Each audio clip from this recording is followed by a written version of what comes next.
Hello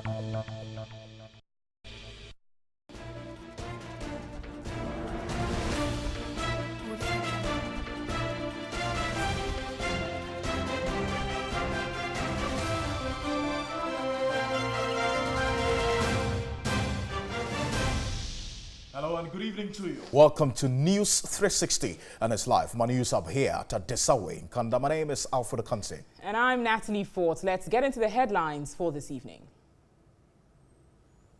To establish how 4 containers of unregistered and unwholesome canned fish was cleared from the Tema port. 41-year-old primary 1 basic school teacher adjudged 2017 National Best Teacher.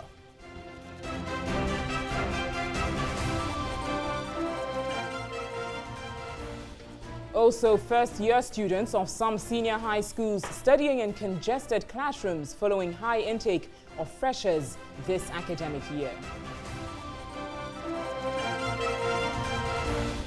A lecturer at the Faculty of Law of the University of Ghana, Dr. Raymond Atuguba, argues setting up of a special prosecutor's office violates Ghana's 1992 constitution. And in business, Securities and Exchange Commission hints of an upward adjustment in the minimum capital required for capital market operators.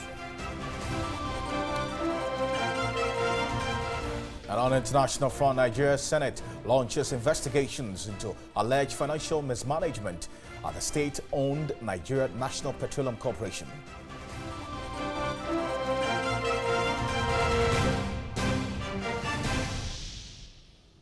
Stay with us here on News 360 as we've got the details of these stories, including some news from the world of sports and entertainment. Remember, this bulletin is streaming live all across the world on 3news.com and TV3 Ghana on Facebook. Let's go on to our first story this evening. TV3 investigations have revealed that canned fish with the brand name Asahi, intercepted by the Mile 7 police on Tuesday, is not a registered product. Meanwhile, the Food and Drugs Authority has begun investigations into establishing the circumstances under which the product was imported and cleared from the ports. On Wednesday broke the story on the unwholesome canned fish with the brand name Asahi, intercepted at Ofankor by the Achimota Mile 7 District Police. Further investigations reveal the products were imported by a general merchant operating under the company name Dochisco Ventures, owned by one Kofi Dochi. Our sources indicate the company imports mainly from China, where the Asahi mackerel was produced. Further probing revealed the product name could not be traced in the Food and Drugs Authority register. The Food and Drugs Authority earlier declined an official comment, saying it had to begin its investigations before speaking to the media. TV3's check with the Tema Port office of the FDA also denied knowledge of ever inspecting and giving the green light to any such product. The CEO of the company reported to the police and was asked to give a statement and was admitted to police inquiry bail together with the 4 drivers who were earlier detained. As at noon Thursday, the first truck was still stuck at Ofankor with the goods, while the other 2 were parked at the Mile 7 police station. Let's go on to the telephone line now and spend some time with it. James Latte is the Public Affairs Director of the Food and Drugs Authority. Mr. Latte, good evening to you. Good evening, friend. How are you? Thank you. I'm well, except that we're very worried as to what exactly the situation is on the market. But how far have you gone with investigations into this issue we're talking about? Yeah, thank you very much. Let me say good evening to all viewers. The point is this. When FDA had the information about this consignment, we immediately called our office at the port to ask 1 or 2 questions. Unfortunately, they indicated very clear that they were not aware of that particular product because the system in place, not when somebody is going to clear, FDA will be informed. I mean, automatically we get that, but for this time, no information was received. So our officer at the port, after getting the information from us, decided to make some further investigation. I spoke to him just this evening, and he indicated that they've gone to SEPS, they've spoken with SEPS, they've gone to other departments, checked, but as at now, they've not confirmed how the product was cleared. Even getting the name of the product currently has become a big problem, but it's still being investigated. Aside that, our officers went to the Myselin police to verify the products that have been seized there. We picked samples that have been investigated. Like you rightly indicated, they are unregistered products. FDA has not given approval to those products. We're not investigating. We have gone also to the regional police command where we that the case has been transferred. They also confirmed to us that yes, we are investigation. So we're together, let me say together, SEBS, FDA, and we are doing an investigation to ensure that we'll know how the products were cleared if it came to the port. Really, I mean, that's exactly where the concern is, because how can it be that an unregistered product goes through our port? That is, if it went through the port. Because from what you're telling me, the SEPs and all other authorities who are supposed to check the containers that go through the port are not aware how this product got onto them. I mean, onto the market or was cleared from the Alfred, ports. you know, sometimes these are some of the challenges that come in. But the point is that once we started investigating, I mean, this is not a spiritual matter, it's a natural matter. Once we are investigating, definitely we'll come out with what actually happened. So let's see what happens, because definitely the truth will come out.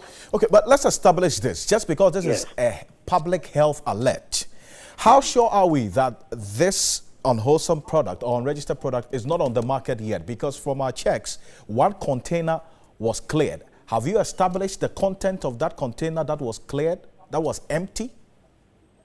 No, you see, Alfred, the point is that the information that we have received has given us limitation as to the extent of investigation that we can do as of now. Because when we got to the police station, the consignment there, that's what we're indicating. So to us, that was the whole product. You understand? That is why I indicated that we are doing further investigation. Right. You know, when we went to the regional command, we were told that the owner of the product had been invited. He's come to write a statement. I think he's been granted bail. We were giving his number. We have called several times. It's not picked. Definitely, we'll get all these things. And through that, we'll be able to know the total consignment that were imported. Again, let us understand that there's every possibility that is the case, but it's a possibility that these products could have come to our neighboring countries, if not to the port. So let us establish all these things to be sure of what we are talking about. The fact that the product is on the market. Today, your reporter, Agato, that is Peter, will confirm to you that immediately we got it in, we dispatched officers to town. We have not found the product yet. Okay. But we are still checking. Right. I think it's worth it that you say this, because it has to be dispelled that at least it is not on the market. So you're giving that the assurance that it's not on the market. Yeah, what I said is that we have not found it yet. So we are still investigating. Okay. All right. Thank you for your time this evening. James Dartey is the Public Affairs Director of the Food and Drugs Authority. So the name of this unregistered fish, canned fish, is Asahi, A-S-A-H-I. You should just be on the lookout and don't go and purchase it. That's what the FDA is saying. Certainly, Alfred. But let's now turn to education, as some public senior high schools in Accra are faced with inadequate classrooms for first-year students. The affected schools were compelled to admit more than the vacancy they cleared. The Ghana Education Service has stated that all candidates and parents who are still not satisfied with their placement would have to wait till next year and reapply, because all public senior high schools are occupied. Now, in this story, we are finding out if there are still some vacancies in some of the public senior high schools. Registration of first-year students for the 2017-2018 academic year in all public senior high schools across the country has ended, while academic work has begun. St. Thomas Aquinas Senior High School at Cantonment in Accra, for instance, declared vacancy for 520 freshers, but 819 students were placed. At close of admission on October 3, 716 students had been enrolled. A class can accommodate only 40 students. But now that I have been given excess number than requested, I was compelled to fit all of them in the various classrooms according to their various programs. So some of the classrooms are now congested. Instead of taking 40 students, they are taking 80 students, 78, 77, 76, and the lowest number I have now is about 64 students in a class. The situation is no different at the Laboni Senior High School, also in Accra. Here, a vacancy for 850 students was declared, but 869 were placed. As at Wednesday, 811 students had been admitted. Headmistress of the school, Cynthia Obuo-Nti, would not speak on camera, but said those who had not reported might be admitted in other schools. There was a similar story at the St. Thomas Aquinas Senior High School. Parents were not truthful to the Ministry of Education or GS, as well as the CSSPS Center. They went there to lobby for a replacement. And so they were placed over here, meaning they now have two placements. What is prudent for them to do now is for them to go to their first schools where they were placed, for the school heads over there to delete their names from their system. And then my laptop here can open up and capture. Heads of the two schools are appealing to government for support to sustain the program. Well, there appears to be an aversion for science and mathematics by students, particularly females. But some students in Tema consider them as their best subjects. Catherine Frimpoma interacted with these students who commended their teachers for the development.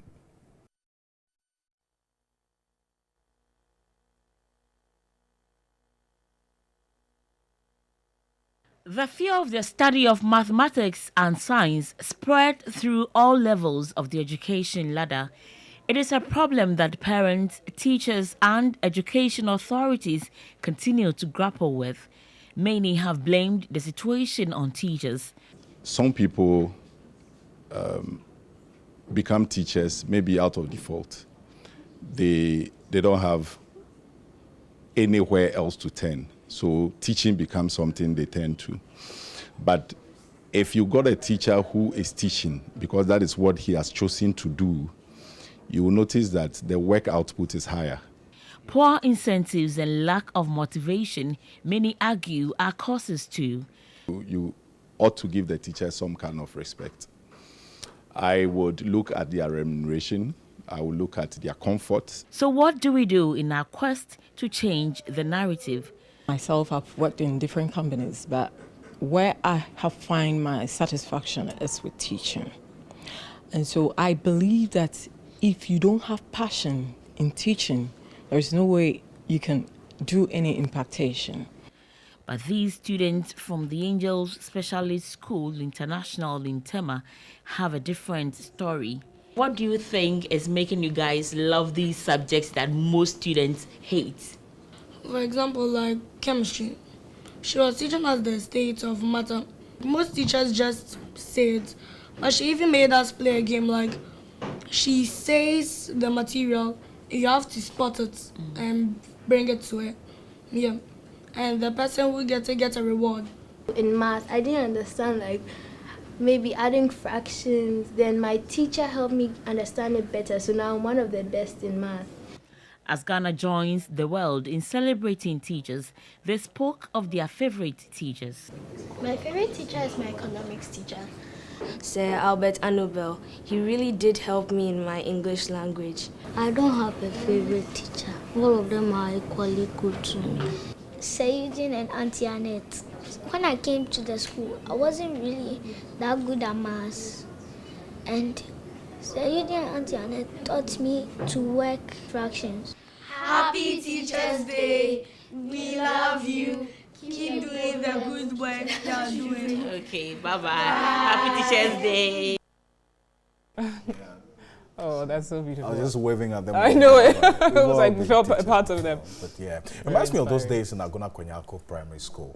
You know, I taught in Krawako number 1 for my national service. It's an amazing experience being a teacher. You know, but we demand our rewards in heaven. Oh yeah, the impact you have on the life of the students. Absolutely, and that's why we celebrate a 41-year-old primary 1 teacher, Faustina Copson. She has been adjudged the 2017 National Best Teacher. The awardee, who teaches at the Richard Akwe Memorial School at Agbobloshi here in Accra, beat 2 others to win the coveted prize. In all, 52 teachers and 33 schools were rewarded at the national ceremony. Minister of State responsible for economic planning, Professor George Jan Bafo, said government's agenda on education is consistent with the United Nations Development Goal 4 to ensure inclusive and equitable education and promote lifelong learning for all. The Ministry of Education is committed to improving the general conditions of the colleges of education, to equip them to perform effectively in training our teachers. Minister of State in charge of tertiary education, Professor Kwesi Yanka, noted the free SHS policy has made significant impact, giving hope to millions of parents and ensures children's right to education are realized. The government seeks to train a highly educated workforce that would ride on the wave of quality education to fight poverty, kill illiteracy, and put the nation on a sound footing for wealth creation. The Omahine of the New Drabin traditional area, Dasebre Dr. Oti Boateng, described the free SHS as a revolution that must be properly guarded and sustained as national treasure on the pillars of sustainable funding, dynamic teacher incentive, and effective student motivation. The acting president of the Ghana National Association of Teachers, Philippa Larson, asked government to improve the educational system in the areas of teaching and learning tools, as well as premiums promised them. We would like to remind the Ghana Education Service of the delays in organizing promotion interviews for eligible teachers. The unions in education appeal to the Ghana Education Service to work to expeditiously clear the backlog of teachers in this bracket to ease the pressure and frustration we are going through. The second runner-up, Joseph Abusa of Presec SHS Legon in the Greater Accra region, was presented with a 4-wheel vehicle and a 20,000 cedis life insurance cover. The first runner-up was Agnes Nutako of Quever Model School in the Volta region, who also received a 4-wheel vehicle and 110,000 Ghana cedis cash, 30,000 cedis life cover insurance. 41-year-old Primary 1 basic school teacher at the Richard Akwe Basic School in the Greater Accra region, Faustina Copson, was adjudged National Best Teacher for 2017. She received a cash prize of 180,000 cedis, a 50,000 cedis life insurance package, and will be presented with a 3-bedroom house.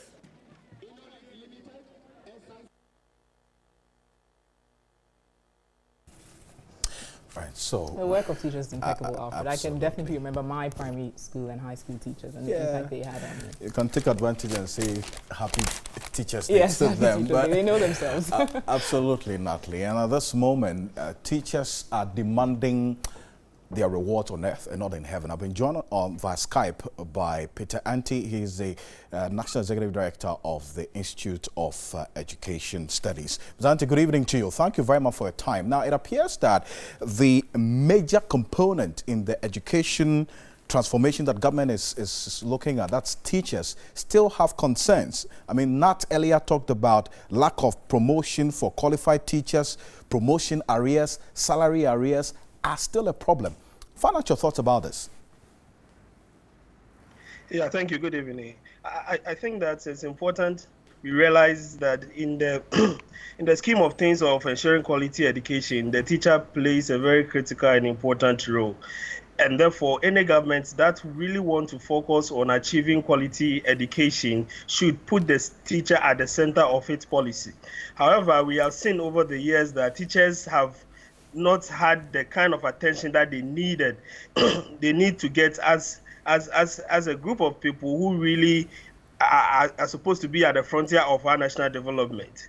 So it's quite worrying, and the Teachers Association are right to call for this, and we think that the government should, as a matter of urgency, sound and address the needs of these people, because you see, the more that these teachers are motivated, although research is not conclusive about how motivation improves performance, but the more that these teachers are motivated, the more that they are able to help the students to reach the level that they are supposed to be. Of course, it's because of teachers that me and myself and yourself and others are where we are today. And if we really want to push this economy forward, then we should not sideline the teacher at all.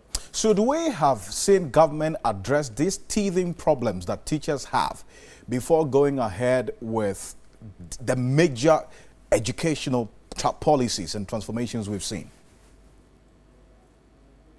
Ideally, that should have been the case, you see, because anytime the government wants to implement any policy, the teacher is the final level, or the teacher is the final implementer. So if you really want to make sure that your policies are going to have impact on the populace, the fact is that you need to put the teacher at the forefront of your policy. However, we've seen that even with the implementation of the free SHS, which is the flagship policy of this government, teachers were, let me put it in this way, were partially involved in most of the things that they are supposed to do. And when others try to do something a little contrary to what they have been told, you saw what they were met with. So right. I think that if we really want to ensure that we want the best for our kids in the schools, our policy should be teacher-driven.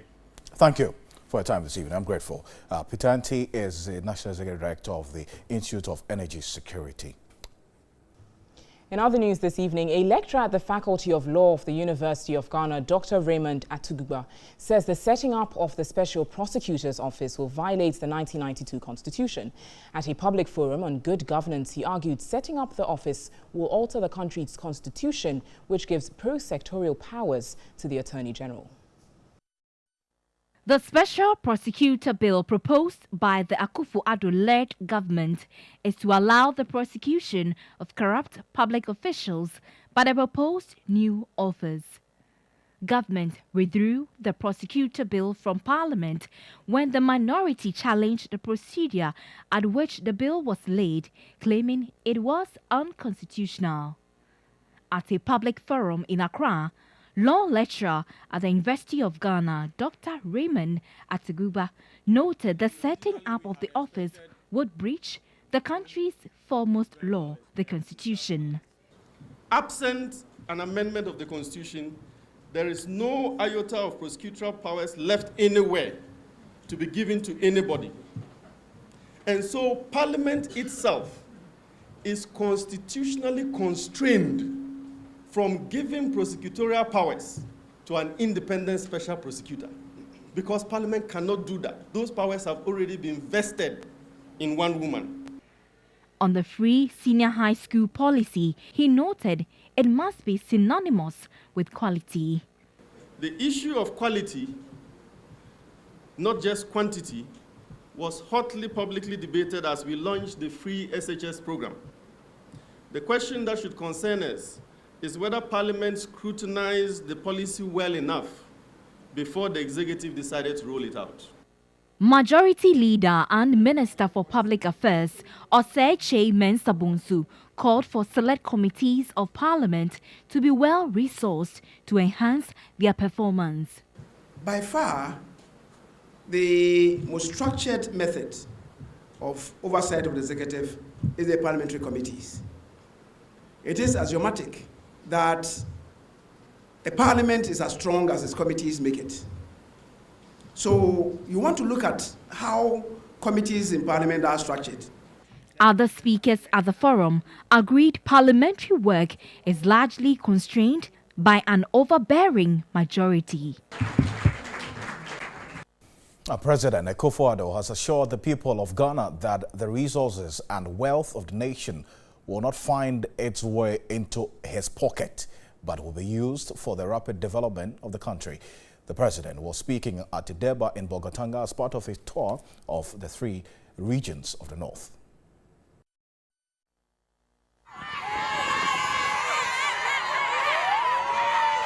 The Deba of the chiefs and people of the Upper East region marked the beginning of a 2-day tour of the president to the region. Paramount Chief of the Bongo traditional area, Baba Salifu Aliminyarum, who is also the Vice President of the House of Chiefs, commended government for the Free SHS initiative and some poverty eradication programs in the region. He appealed to government to help revamp defunct factories in the region, including the Pualugu Tomato Factory, Zuarugu Meat Factory, and others as part of the One District, One Factory policy. Your visit is an indication of a caring leader who has the welfare of all his people, including those at the fringes of the country, at heart. President Akufo-Addo assured the people resources and wealth of the nation will not find their way into his pocket, but will be used for the rapid development of the country. On the Planting for Food and Job initiative, the president warned the law will deal with those engaged in fertilizer smuggling. The president assured the people effort is being made to accelerate the provision of electricity to the region. The Upper East is the part of the country that has the least access to electricity. The lowest figure, 60%. So it's necessary that every effort is made to accelerate the provision of electricity to the Upper East. So this year, 2017 and 2018, a total of 660 communities in the Upper East are going to be connected to the national grid to expand electricity to all in the region. President Akufo-Addo is expected to inspect some ongoing works at the Via Water Project, Tamne Irrigation Project, and the Bolgatanga-Boko Road before wrapping up his tour of the region. Now, the Vice President, Dr. Mahamudu Bawumia, has called on the international community to fashion out policies to protect the interest of migrants. He was opening an international migration and mobility workshop here in Accra. The 2-day conference is expected to address issues on South-South migration and streamlining of research materials on migration. Available figures indicate that the number of migrants have shot up from 222 million in 2010 to 244 million in 2017. More than 76 million international migrants are in Europe and other Asian countries. In Africa alone, more than 85,000 migrants arrived at the shores of Europe between January and June this year. The issue continues to pose danger to most global governments. Discussants would seek to also forward resolution papers to enhance operations of governments across the world. Former Vice-Chancellor of the University of Ghana, Professor Ernest Aite, is confident the conference would foster cooperation to address growing menace. The full scale of more recent migration, the factors behind it, and the effects on participating countries are yet to be properly measured and analyzed. This makes it important and desirable to put together as much material as possible from new researchers in order to inform policy in different parts of the world. Vice President Dr. Mahamudu Bawumia underscored the relevance of Ghana's migration policy to protecting the rights of migrants. You would also see, I think, no doubt, that people who feel excluded one way or the other, either to education or infrastructure or healthcare in particular communities, are more likely to also move out of those communities, whether it's South-South or South-North. Well, we're still bringing back that nostalgic feeling that you had in some of the programs we watched many years ago. In the year 2000, that's some 17 years ago, the then Member of Parliament for Ebuakwa, Nana Addo Akufo-Addo, expressed his dissatisfaction with the NDC for accusing the NPP of not having men with integrity to handle the economy. He debated then Minister of Communications, John Mahama, on TV3's Hot Issues. Well, we bring you that playback of that classic banter. Which has that some people are the only people of integrity in this country. Only one party has men of integrity, and everybody else, somebody you don't know, you met 4 years ago, is the only person who is a man of integrity in our country. Everybody else is a crook or a thief. That language has been extremely damaging to our country. You could call yourself the kinds of assurances to the people that you can achieve. Certainly, they are not in the driving seat. They don't know what the actual state of the economy is. And so to just sit down and say that, and I know what they're going to do. I know what they're going to do. Let's take it hypothetically. Wait, let's take it hypothetically. Just a minute. No, are they not accurate? Let's take it. For us to be told that we don't know. I know what they're going to do. Budget statements. We have official publications of the government setting out the economic facts of the situation. Let's take a short commercial break. Let's take a short commercial break and then we'll come back to it.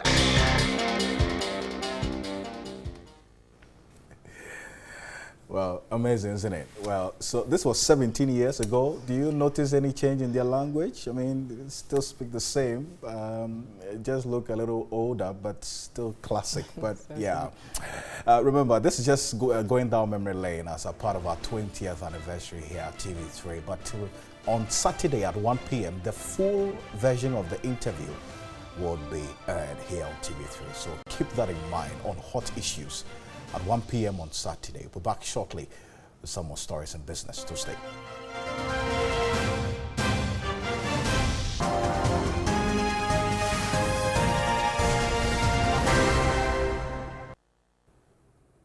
All right, so you're still watching News 360. Good evening. Thanks for staying with us. It's time for Business Now. My name is Nanekia Mensah Brampa. And when you hear minimum capital requirement, we've seen it done by the BOG as well as the National Insurance Commission. This time around, Director General of the Securities and Exchange Commission, Reverend Daniel Ugbamitete, has hinted of an upward adjustment in the minimum capital required for capital market operators.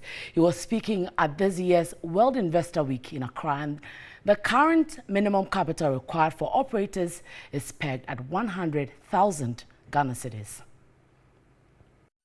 The new capital is expected to mobilize long-term capital for the Commission. We are looking at within the next, let's say 2 to 4 weeks, the market will get the guidelines and then we'll take their feedback. And once we are agreed on the way forward, we'll move into enforcement. Director General at the Securities and Exchange Commission, Reverend Daniel Ugbamitete, encouraged capital market operators to be compliant. Retail investors present were taking through the various requirements on the capital market. Representatives from the Ghana Stock Exchange, Central Securities Depository and the Securities and Exchange Commission took turns to educate investors on their rights and responsibilities. Director General at the Securities and Exchange Commission underscored the need for information flow as a key component between an investor and the market operator.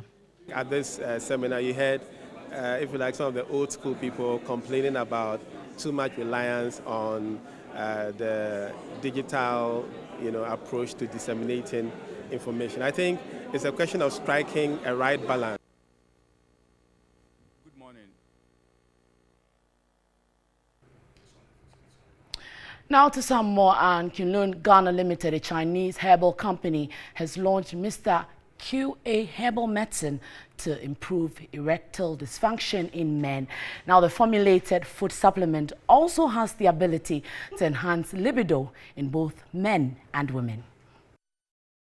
Producers of Mr. Q say the introduction of the medicine in the country is motivated by the increase in cases of erectile dysfunctioning and dwindling level of sexual vitality in men. The medicine, which is currently in all pharmaceutical shops, is manufactured locally by Kunlun Ghana Limited. Produced from herbs, Mr. Q has no side effect, but is not recommended to pregnant women and lactating mothers. Passing through scientific analysis and research, we have realized that it has met all the required standards. And so, speaking from the point of a medical herbalist who has undergone 4 years of training in herbal medicine and licensed as a medical herbal practitioner, I personally would want to recommend Mr. Q above any other sexual enhancing drug. The medicine could also be taken daily as a natural food supplement. Unlike other aphrodisiacs, Mr. Q is potent in the treatment of waist pains, fatigue, depression, boosts body's immune system, and reinstates physical fitness. It also guarantees long sexual hours and stimulates satisfaction. Because the stress level is increasing, most men are not performing in bed as they used to do. So as a result of that, Cologne Ghana Limited has formulated Mr. Q to be able to help men who have a busy life, so they will be able to go about their duty. Since its registration in 2004, Cologne Ghana has been the sole marketer of the Chinese herbal products. And now to telecommunications. MTN Ghana Foundation has granted scholarships worth 125,000 Ghana cedis to 20 teachers to pursue first degree and master's programs. The award scheme aims at improving quality education delivery in the country. The MTN Teachers Award Scheme, instituted 3 years ago, is to assist teachers in first and second cycle institutions with financial assistance to pursue degree and master's programs. 40 beneficiaries are already studying in some tertiary institutions. To commemorate this year's Teachers' Day, MTN Foundation awarded scholarships to 20 more teachers after meeting the selection criteria. We are very convinced that the future of Ghana's development lies largely in giving teachers access to higher quality education. As a good corporate citizen, MTN is convinced that it also has a role to play in helping build a stronger nation. We therefore strive through various initiatives to complement government's efforts to ensure sustainable social development.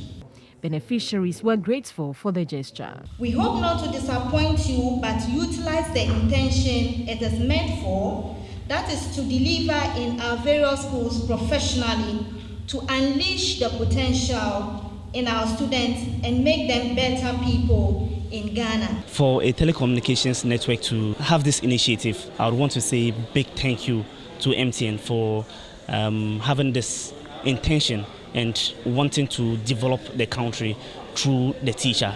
The awardees later visited the Ghana Planetarium at Cantonment to acquaint themselves with information about the universe. All right, so that would do for the business segment. There's more news on our website. It's 3news.com. My name is Nanekia Mensah-Brampa, and Alfred is standing by. Maybe he might need some Mr. Q.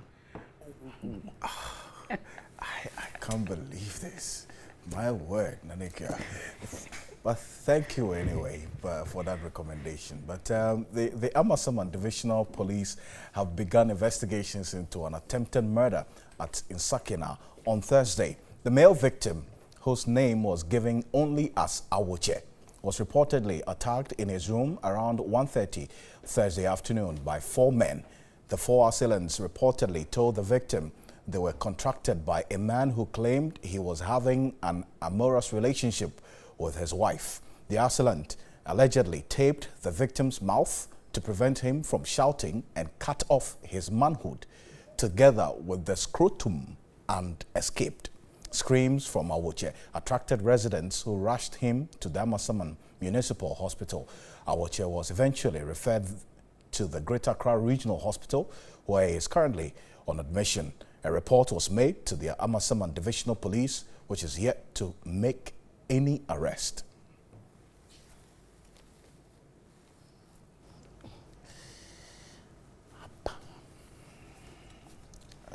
We need to apologize for those graphic images there. That's all I have here on News 360.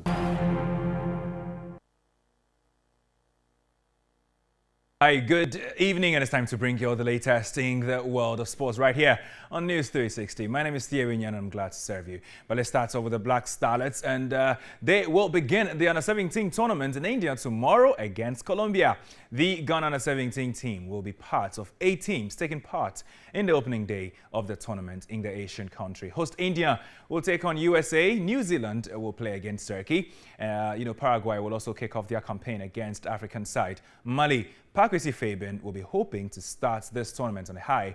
just as he did, in this year's African Championship. So that's it then with the, under 17 tournament. We go straight to the World Cup qualifiers, and really they are going on. A lot of teams, are preparing to get to different phases of, the qualification stages. Some teams or some countries have already qualified for the Mundial, which takes place, in Russia in 2018. Some other countries are still looking to do everything possible to make sure that they will also make it to that particular round. We go straight to the touchscreen to look at the teams or the fixtures for these qualifiers across the world. We are taking a look at a lot of the European ones because they really stand out in the next couple of days. Now Northern Ireland will be coming up against Germany, and that really is a crucial game. Germany already leading by 2-0. Montenegro will also come up against Denmark. Now Georgia will play against Serbia. Serbia really have lost their fear factor. Previously they had the likes of Nemanja Matic, they had the likes of Vidic as well. They had Branislav Ivanovic and so on. But really, these days, it's not exactly the case. Wales, that has one of the world's best players, Gareth Bale, will come up against Northern Ireland. And then England, well, they're fearful, England. Well, they'll be coming up against Slovenia.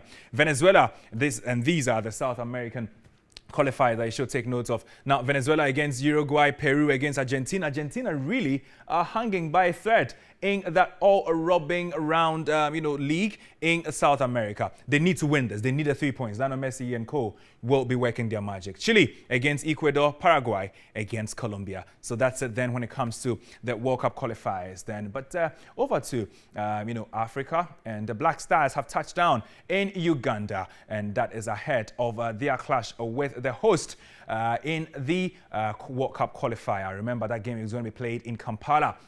Now, Uganda really have been training and preparing very well with the test game against Madagascar. The Black Stars have also had pitch camp in Kenya for the past 4 days. Kwesi Appiah will be missing the likes of Christian Achu, Asamoah Gyan, Harry Sengafo, Jonathan Mensah, and the Ayew brothers. Crucial players who are going to be missing this particular game due to several reasons. A lot of them are actually out because of injury. Christian Achu is the man who should have been wearing the captain's armband. Now he's also out injured.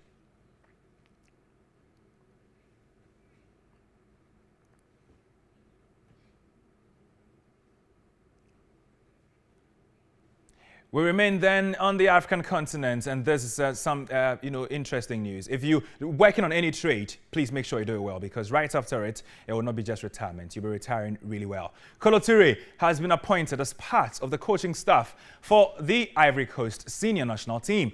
The ex-international will work as an assistant coach with Mark Wilmots for Friday's World Cup qualifier.